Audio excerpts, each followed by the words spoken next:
海童笑着，小孩子就是这样子，人这一生最快乐无忧就是儿童时代，再大一点，入学了，有了学习的压力，就不能像现在这般无忧无虑了。穆晴认可他的话，也是，我都想返老还童了，还是当小娃娃的时候最开心。他小时候那是家里的团宠，人人都宠着他，比养子还要快乐呢。龙婷还要学医学功夫，他上小学之前纯粹就是玩。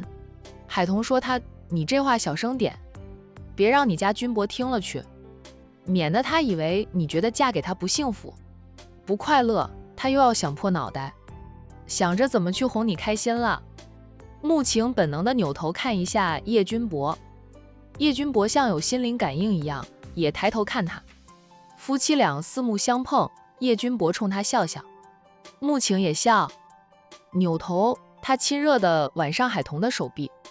我一直都是幸福的，别人都说我是老天爷的亲闺女，好的都给了我。她不是穆家亲生女儿，但代替真正的穆晴在穆家健康快乐的成长。穆家人待她极好，要不是后来兰家找来，穆家都不会说出穆晴真正的身世。她也不知道自己原来不是穆家亲生的，就是现在穆家人依旧视她如亲生。她认回了亲生父母，但是留在养父母所在的城市生活，有2个爸爸，2个妈妈疼爱她，亲哥养兄都宠她上天，2个嫂子也是嫁入了军家，又被婆家长辈以及丈夫捧在手心里，怀孕生娃，1胎变儿女双全，女儿更是集万千宠爱于一身。穆晴绝对是得天独厚的那一个。海童也幸运，但跟穆晴比较，海童算是吃过苦的。她10岁就父母双亡，跟姐姐相依为命。海童的幸福是从嫁入战家开始的，在怀孕生娃这方面也无法跟穆晴比。海童一开始有生娃压力，久不怀孕，怀孕了又想生闺女，有生女的压力，而且穆晴的家世背景也比海童好太多。这就是人比人气死人呀，最好就不要比自己觉得过得去，觉得幸福就好。咱们都要幸福。海童笑了笑，我们都要幸福，也真的幸福。穆晴看看她的肚子，问道，有胎动了吧？预产期是什么时候？明年阳历的5月份。穆晴笑道，很快的，转眼就过，现在都元月份了，2月初过年。2个人有说有笑的进了屋。进屋后，海童跟大家打招呼，叶爱君见到他就像见到亲闺女似的，抱着孙子都还腾出手来拉着海童坐下。这么久都不过来看看我们，怪没良心的。叶爱君一开始就抱怨海童久不过来，我们可想你了，先一步跟长辈们问过好的洋洋。听到叶爱君的话，他睁着大眼睛问叶爱君，叶奶奶，你就不想我吗？净想小姨了。想呀，最想洋洋了。叶爱君哈哈的笑，这小子还吃醋了。洋洋自恋地道，我长得这么可爱，就知道大家一定都会想我的。这小子脸皮越来越厚了。海童吐槽着外甥的脸皮厚。穆晴笑着从婆婆怀里抱过了儿子。洋洋说的是实话吗？跟我家龙婷有的一拼，一言双关。2个小家伙都聪明可爱，但脸皮也是越来越厚，特别是龙婷。穆晴都感觉到杨子这次回来老成了很多，人小鬼大，有几个不将世俗放在眼里的师公带着，他们也不要用世俗的眼光去看待龙婷。我跟龙婷是好朋友，好哥们。我姨丈说，我和龙婷从小就一起玩，以后就是发小，是铁哥们。洋洋和龙婷都围坐在程玲玲身边，因为程玲玲还抱着军颜，在座的大人们都笑了。2个小家伙从小一起玩大，成为发小，铁哥们也是他们乐意看到的，甚至可以说是刻意为之。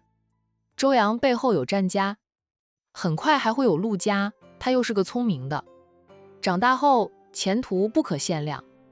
龙庭需要给力的朋友。几位老前辈被迎进来，屋里热闹起来。老神医一进屋就先从亲家手里抱过了君妃。小君妃被老神医抱过去后，睁着大眼睛看着老神医。君妃一段时间不见，不认识外公了吗？她和程玲玲是以师徒相称，却情同父女的程玲玲是她养大，一日为师，终生为父。程玲玲虽说没有叫他爸爸，在他心里，他早是他的爸爸。君妃和老神医就是爷孙的关系，没有人觉得君妃叫老神医做外公有什么不对。小君妃忽然就扁嘴，眼睛里渐渐有了泪水，小家伙竟然哭了。老神医那个心疼呀，赶紧哄着外孙。他又以为自己有一段时间没有过来，外孙不认识他，所以不要他抱了，想将外孙交回给军琴抱着。谁知道军琴抱过儿子，君妃哭得更厉害了。老神医最舍不得外孙哭的了，又赶紧抱了回来。这一次，小君妃回到外公怀里就不哭了。老神医抱着外孙坐下来，在小家伙不哭后，他温柔地帮外孙擦了泪水，抬头就瞪向程玲玲，问道：“林丫头，我不在的这段时间里，你是不是欺负君妃了？君妃刚才看到我就哭，是委屈哭，告状的哭。”程玲玲：“师傅，我是她亲妈。亲妈，怀胎10月生下她的亲妈，不是后妈。不要把我当成恶毒的后妈来看待，我怎么会欺负她？”叶爱君却不客气地戳破程玲玲的谎言，向老神医告状：“林丫头刚才咬了君妃，我们大老远就听到君妃哭了，才刚哄住，你老就进来了。”老神医以及银狐等人都瞪着程玲玲，程玲玲抱紧君言想躲，左右两边是龙庭和洋洋2个小屁孩，没有人可以庇护她。她便缩了缩，嘻嘻的笑，她白白嫩嫩的，又肉乎乎的，忍不住就小小的咬了他一口。这小子才几个月大，居然会告状了，长大了还得了？肯定天天都告状，是个告状精。他还老是哭，不像妍妍这么乖巧。程玲玲小声嘀咕着，老神医不客气地伸长了手，在他手臂上拍打几下。龙庭赶紧拉着洋洋起身，换了位置坐着。程玲玲被他师傅教训了一顿，他向师傅保证以后都不咬君妃了，这件事才算接过去。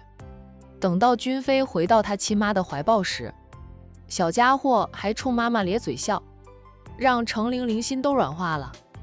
怪不得师傅对他的疼爱都转到这小子身上了，实在是怪可爱的。君家早就备好了丰富的午餐，大家略作片刻后，便一起进了餐厅用餐。饭后，穆晴和程玲玲陪着海童在院子里散散步消消食。海童能吃，但是吃饱后又觉得顶胃，需要走动走动。消食过后又想吃。穆晴笑道：“现在这个月份是宝宝发育进展快的阶段，需要大量的营养，你就会饿得快。孕妇是这样的，少吃多餐了。我那时候比你能吃，卸了货就恢复正常了。”穆晴怀的是双胞胎，2个孩子需要更多的营养。她感觉自己整个孕期都是在吃吃喝喝，像只兔子似的，那张嘴就没有停止过。程玲玲说道：“我没什么感觉，可能是我太忙了吧。”她怀着身孕时也在给病人治病。穆晴看她呵呵地笑2声。程玲玲想起了孕期的一些事后，讪讪的笑，还轻拍一下穆晴，怪穆晴笑她：“战印不是说送你过来的吗？”穆晴问道，不在孩子这个话题上继续下去了。他临时出差没空了，我跟着几位老前辈一起过来。他也没有什么不放心的，反而很放心。海童说这些话的时候，神情有点低落。不等2个朋友接话，他又继续说道：“其实我知道他骗我，他们都骗我，瞒着我，以为我不知道吗？夫妻这么长时间了，我了解他，海童摸了摸自己的小腹，他们看我怀着身孕，都瞒着我，不想让我担心，更怕我会不顾一切跑过去。我岂是那么冲动的人？我过去或许能帮到我姐，但绝对会成为我姐的思想包袱。她怕我和肚子里的孩子受到伤害，反而对我姐不利。海童什么都知道，大家都瞒着他，他就当作什么都不知道，依旧按照原计划带着外甥来了风尘山庄。我也相信我姐不会出事的。我一直跟我姐说，我和洋洋在家里等着他回来。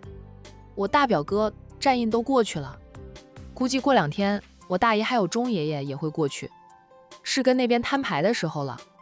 那么多人，相信我姐不会有事的。海童看着远方，东明哥的担心害怕并不比我少，他也是留在管城，没有过去。他跟我一样怕过去了，会影响到我姐，让我姐有软肋，反而对我姐不利。我姐最在乎的人是我、洋洋，还有东明哥，我们3个人都好好的，离危险越远，我姐的软肋不被他们拿捏着，她就不会有事。她也相信丈夫以及大姨都不会让姐姐出事的。经过2年的成长，她姐姐也比以前更加的优秀，有大姨之风。穆晴一时间不好接话，海童又扭头看程玲玲，问她：玲玲，你什么时候动身去管城？今晚还是明天？程玲玲坦然地答道：今晚吧。钟爷归心似箭，等这一天。他等了几10年，他能活到现在，也是那个信念支撑着他。末了，他笑：你怎么知道我会过去？你师父回来了，他不可能一回来就走。而我钟爷年纪大了，有不少基础病，离不得医生，你师父不跟着，就是你跟着，这个不用问也能猜到的。那几位老前辈估计明天就会告辞，说要回家，其实是拐道去江城。没有人跟海童说这些，他自己猜测分析的。程玲玲夸赞地道：海童，你这个脑子使得够聪明，也是大局，怪不得战少爱惨了你。放心吧，不会有事的，你只要相信邪不能胜正就行。有我在，就算他们受了伤，我也能救他们的命，保证你在乎的人一个都不缺，全都回管城和你一起过年。穆晴算是弄清楚了事情，他也安慰着海童：海童，你安心养胎，不用太过担心的。不说别的，有几位老前辈过去就不会有事。我大哥大嫂最近好像没什么事，我一会儿给我大哥打电话，让他和我嫂子也去看看，凑凑热闹。我嫂子是神偷前辈的高徒，知道老人家去江城凑热闹，我嫂子绝对会去的。她亲兄嫂都不简单。晴晴，谢谢你，不用了。小小一个凤月还对付不了他吗？只要钟爷过去都够了。那几位老前辈是闲的蛋疼，看热闹去的。穆晴说道：不用客气，小事一桩，我不跟我嫂子说，她知道后说不定会怪我呢。反正她和我大哥现在都闲着，又最喜欢凑热闹了。要不是我夫妻俩走不开，我们都想去凑个热闹呢。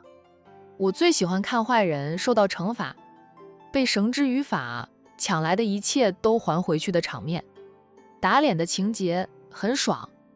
穆晴以前也写过，最不会写的就是打脸的反转情节，写不出那种爽感。经历了太多后，他觉得他在写的话，应该能写得出那种打脸的爽感了吧。不过现在的他没有时间再去写他的，等到儿女都长大，可以接班了，他夫妻俩退休，过着退休的清闲生活，他才有时间及那个兴趣重新执笔写作吧。程玲玲笑道：海童，你不用跟他客气的，素素是爱凑热闹，你听晴晴的，在这里好好的度假，该吃就吃，该喝就喝，想做什么就做什么，主打一个开心快乐。照顾好你的外甥，等你姐回来过年时，你还给他一个胖乎乎的儿子，比什么都好。海童忍不住笑了笑，洋洋要是胖成球，我姐得操心了，要控制她的饮食，逼着她运动减肥。减肥要管住嘴，迈开腿，还要坚持下去。姐姐减肥的那段日子其实不好过，特别是刚开始的时候，姐姐控制饮食了，一下子不适应，饿得嗷嗷叫。跑步时跑不了几分钟就气喘如牛。能减肥成功靠的是坚持，也是离婚对姐姐的打击，让姐姐坚持下来了。小孩子不怕，小孩子好动，运动量大，瘦得很快的。穆晴说到，龙婷有段时间也长胖了，不过她的胖昙花一现，很快就瘦了下去。洋洋也在练功，只要不让她暴饮暴食，她都不会长胖。海童、玲玲说的也对，他们都是好热闹的，就算我不请他们去凑个热闹，他们自己也会跑去的。你不用觉得欠了我太多人情似的。穆晴安慰着海童，让海童不用太过于担心江城那边的情况，也不用觉得他让兄嫂去一趟江城就欠了他天大的人情似的，他只是给兄嫂找点乐子而已。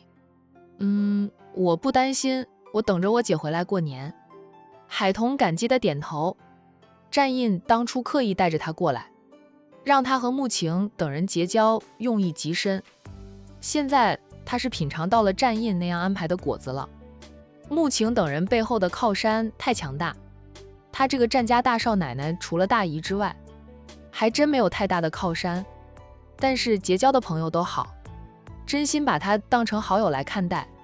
他遇到困难了，好友们一个个都会伸出援手，不退缩的话，好友们也就是他的靠山了，他就会有很多的靠山。战印想得太长远，对他也真的是掏心掏肺啊。为了他的将来，为了他的路好走，他什么都想好了，给他铺好了路，这辈子能嫁与他为妻，三生有幸。想到战印的好，海童恨不得立即飞到江城去。他忍住了，只要他好好的，不让他和他的爱情结晶出一丁点事，就是对他最好的回报了。很快，三人听到了孩子们的欢笑声。龙婷带着洋洋出来了，两个人手里都拿着风车，一起跑着，看着手上的风车转动得特别快。洋洋过来之前进了他的玩具房，看到了以前收到的那些风车，保存得很好。他的风车99%都是陆东明送的。陆东明刚开始不会哄孩子，但又很喜欢洋洋，只会送洋洋风车。洋洋对风车的兴趣时间并不长，陆东明老是给他送风车，他收下了，但很少会玩，全都放在他的玩具房里。见风车玩好，他便顺手塞了2个进他的小行李箱，带过来和好朋友一起玩了。穆晴见2个小家伙玩着风车，本能地说了句：谁这么快就带着他们俩去买了风车回来？龙婷不是没有风车，但龙婷的风车玩不上半天就会被他玩坏。故而只要龙婷不提出来要风车，穆晴都不会买风车给他。龙婷的破坏力很强，不管是什么东西到了他的手里，他都要拆一拆的，拆了又想自己组装回去。偏他年纪还小，就算动手能力很强，组装回去的玩具也玩不了，有时候还组装不回去。久而久之，大家送给他的玩具都是很难拆的那种，让他只能老老实实的玩着。洋洋带过来的吧？海童看了2眼外甥的小行李箱的，好像看到小家伙往行李箱里塞过风车。他笑道：洋洋最多风车了，东明哥以前最喜欢送他风车，每次都送，他很喜欢洋洋，又不知道怎么哄孩子。第一次送风车给洋洋，洋洋很喜欢，他就以为洋洋最喜欢风车，一直送一直送的，送到洋洋收到他送的风车后，都没有兴趣再玩一下。穆晴和程玲玲都笑了起来。穆晴说道：陆总应该是个直男吧，追你姐的时候应该也没有什么浪漫的剧情，就算有也是跟他的哥们学来的，真被你们说中了。他就是跟他的哥们学的。小姨，穆妈妈，两个小家伙跑过来。龙婷，你们的风车哪来的？穆晴明知故问。洋洋送给我的礼物之一。妈妈，你看我这风车漂亮吗？很好玩，今天风大，很适合玩风车，要是有风筝就更好了。龙婷收到小伙伴送的礼物，很开心，迫不及待地对穆晴说道：妈妈，洋洋送了很多玩具给我玩的，吃的都有，还有好看的小书书。穆晴笑着摸摸他的头，问道：那你谢过了洋洋吗？你给洋洋准备的礼物给洋洋了吗？我谢过了洋洋，都给洋洋了，洋洋很喜欢。洋洋接过话来，穆阿姨，龙婷给我的礼物我特别喜欢。龙婷给的礼物是小姨买都买不到的，说是她那些施工做的手工，做的小动物像真的一样。洋洋反正很喜欢，要是让他小姨看到了，他小姨肯定会说他也会做的。海童以前就是兼职开网店，卖那些他编织的工艺品的。现在战印和战一晨的办公室里都还放着海童以前送给他们的工艺品，老太太那里也有，你们相互喜欢就好，去玩吧。穆晴温和地说道，让两个小家伙玩去。龙婷对洋洋说道，走，洋洋，我带你下山去，他们都知道你今天过来，早就盼着你过来一起玩的了。他嘴里的他们是山脚下那些工人的孩子，年龄比他们俩都大一点，不过跟他们玩过几回。小孩子嘛，有伴就玩，很快就会玩成朋友的，不过翻脸也特别快，往往玩不了半个小时就闹翻，然后不用几分钟又和好了。我们也到山下去看看。程玲玲提议。穆晴说你不用带军飞午休。海童刚到，走了也有一会儿，得回屋里休息休息。穆晴体贴地对海童说道，我们回屋里去，你的房间我早就让人收拾好的了，什么都不缺。我师傅都过来了，小哭猫有外公带着，还有我这个当妈的什么事儿。程玲玲觉得师傅过来了，就是他放假的时候。海童也说，我不累，两个小家伙就这样跑出去，我也不太放心。穆晴笑道，行，那我们晃到山下去，现在花田里也有不少花开了，挺漂亮的。爱市的冬季和管城一样，都不怎么冷，现在元月份是很多花开了。风尘山庄山脚下的那成片成片的花田，其实和悠悠山庄的差不多，栽种的花都差不离。赏花对海童来说不新鲜，不过是去看看小孩子们嬉戏而已。一天的时间过得很快，转眼便到了傍晚。海童中午也就略作休息，下午就变成了程玲玲的跟屁虫。看着程玲玲收拾东西，塞了很多各种不知名的药瓶子进箱子里，海童看的神色越发的紧张。这是我出门常备用的药，习惯性带上的，你别想那么多。程玲玲不得已解释一番。还有就是钟爷爷日常要用的药，都得给他带上，他那里的药快要吃完了。海童抿着唇不说话。程玲玲站直身子，拍了拍海童的肩膀，说道，你要是实在不放心，就跟着我过去。玲玲。穆晴低叫了一声。海童人在这里，心飞到了江城。这丫头还说要带上海童，带上海童会让战印等人分心，也容易乱。我又不担心，也不是想跟着你过去。海童不承认，他说道，我只是无聊，看着你收拾收拾而已。哦，对了，有句话拜托你帮我带过去给战印，看到战印后跟他说，我在风尘山庄等着他来接我回去过年。程玲玲也不戳碎海童的谎言，别说海童大着个肚子，就算他没有大肚子，以战印宠妻的尿性也舍不得让妻子涉险的。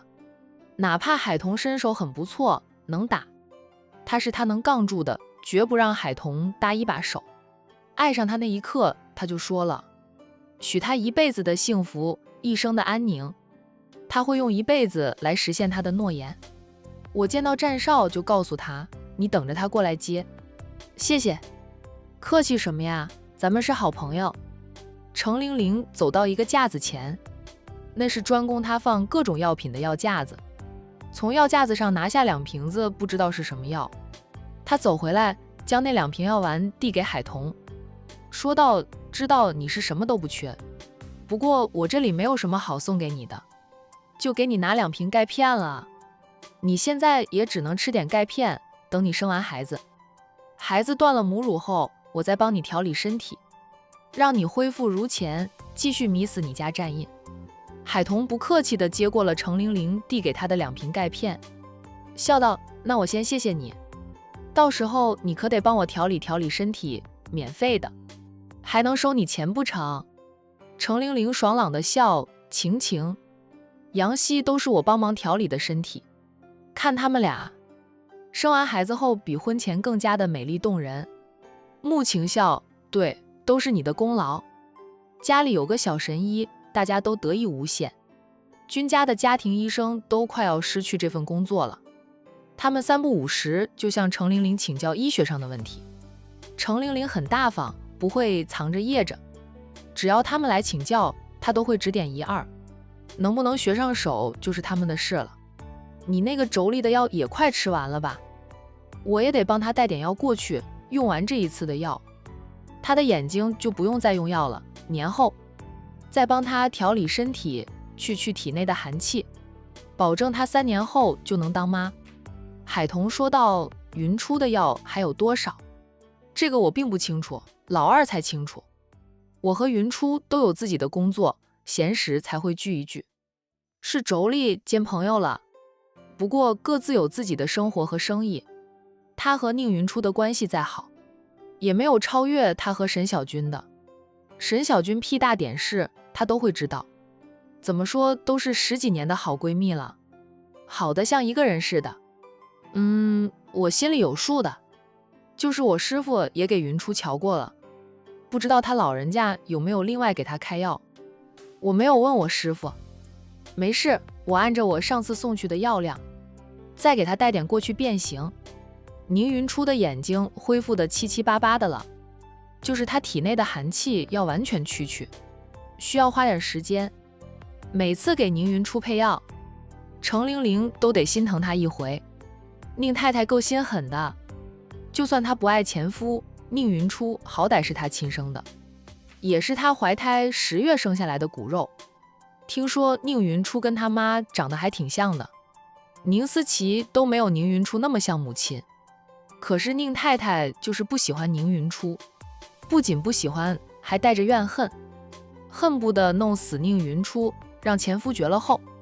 要说她和前夫的婚姻，又不是前夫的错，那是长辈安排的婚事，她自己反抗不了，就迁怒到丈夫身上，还联手大伯哥害死了丈夫，转身就投入了大伯哥的怀里。宁家最巅峰时资产过10亿，妥妥的豪门了。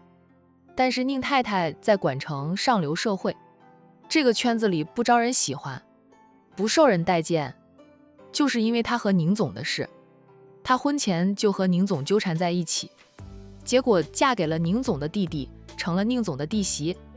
宁总弟弟死后，她迫不及待地嫁给宁总，宁氏的一切也渐渐落入宁总手里。深安豪门知道的那些太太们，岂有想不明白的？对宁太太的所作所为便是嗤之以鼻。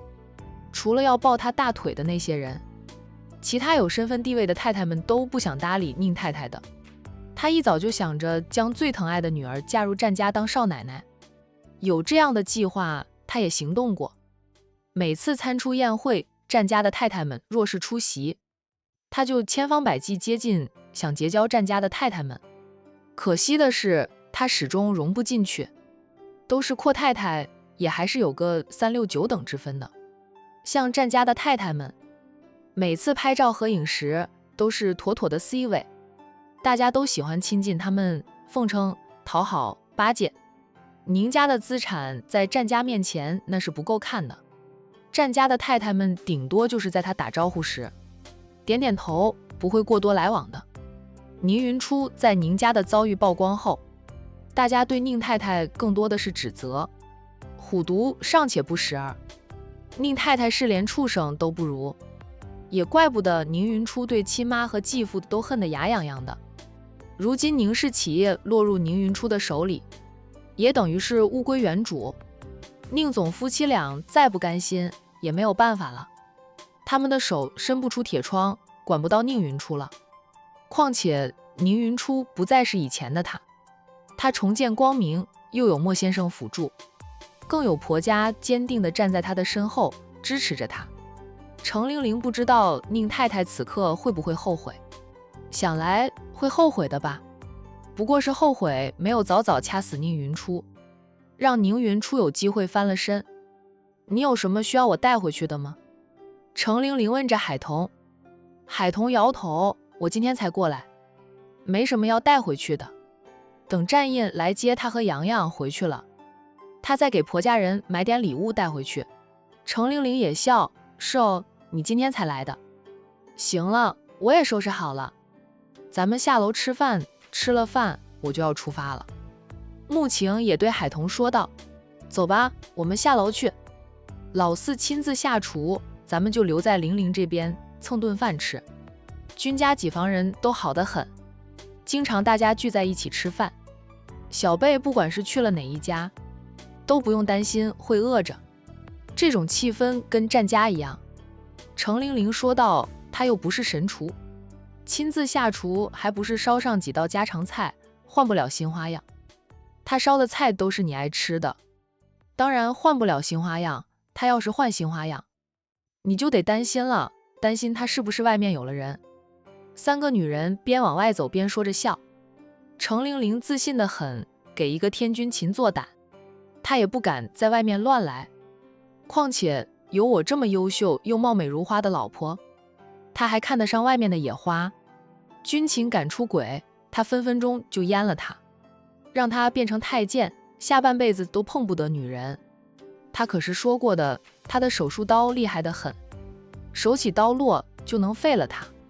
穆晴想起小叔子打不过程玲玲，捂嘴偷笑。海童则是说道，你们家军情爱你都来不及，不会出轨的，他看你的眼神炽烈的，让我们这些旁观者都不好意思多待，总觉得自己就是一盏超级亮的电灯泡。有时候他们也的确是电灯泡。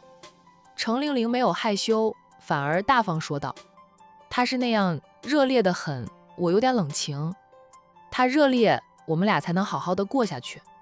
军琴在床上是比他热情的很，他可能是医生的缘故吧，对人体构造了解得特别清楚，兴致没有他那么高。他总以为是他技术不够好，无法让他愉悦，所以晚上就带着他来练技术，说要多练练才能技术好。他技术好了，是他享受，他要配合他才行。程玲玲都不想跟那头狼说话，配合着他练技术，隔天还得给他补补身体，怕他练得太甚，垮了身体，那他就没得享受了。不得不说，他的技术是比以前好多了。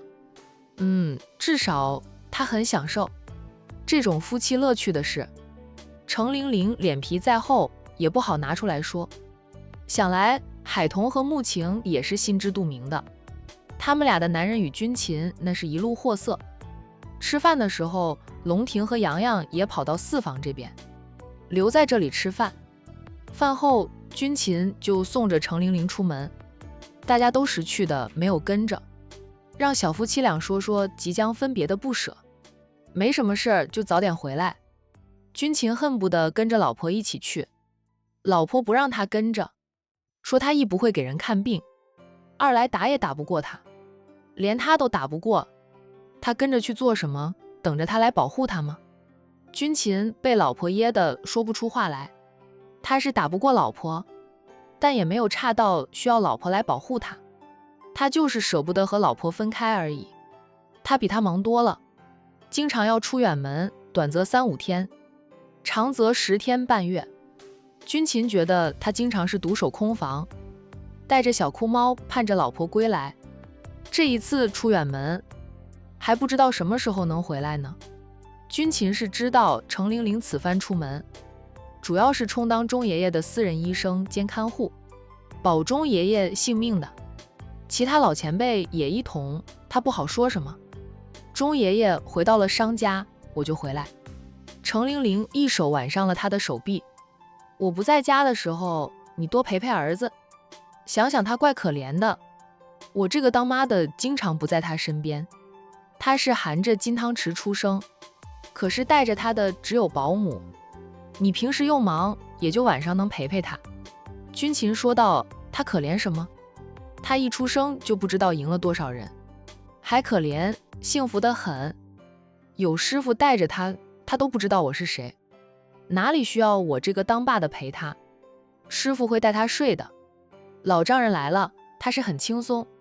军秦不好意思说，他其实盼着老丈人能留在风尘山庄养老，由他夫妻俩给他老人家养老。老人家一生无儿无女，唯有一徒。玲玲既是他的爱徒，也是他的女儿。退休了就该住到女儿女婿家里，让他夫妻俩给老人家养老。老人家住在风尘山庄，君妃会被照顾得很好，都不用他当爸的操心。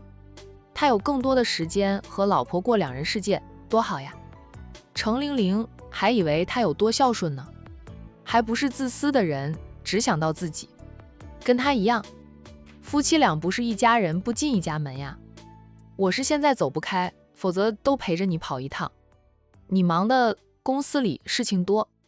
程玲玲可不想让丈夫跟着，她可能是习惯了自由飞吧，除非是夫妻一起度假，否则去哪里都不喜欢军秦跟着。军秦不止一次在私底下吐槽她，一点都不黏她，有什么好黏的？她的心在她身上，别人抢也抢不走。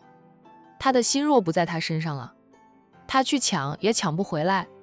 就这样最好了，各有各的事业要忙，忙完回家，都有一个关心自己的人等着自己便是幸福。知道你不要我跟着，我不跟便是。程玲玲停下来，军秦也跟着停下脚步看她。他忽地一把搂抱住她的脖子，然后热情地堵住了她的唇。老婆主动投怀送抱，还主动送上香唇，不知道把握那就是傻瓜。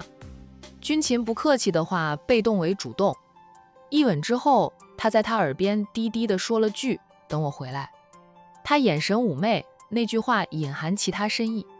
军秦秒懂，他一句话不说，又将他拉入怀里，狠狠地堵住他的嘴，直吻得他的唇瓣有点肿胀了，他才恋恋不舍地松开他，对他千叮万嘱，听得他嫌他唠叨，抢过行李箱，拉着行李箱了，都不要他再送。军秦站在原地片刻，才抬脚走，唇边挂着宠溺的笑。远处看到这一幕的老神医抱着宝贝外孙说道，你爸妈腻歪的让人羡慕嫉妒恨。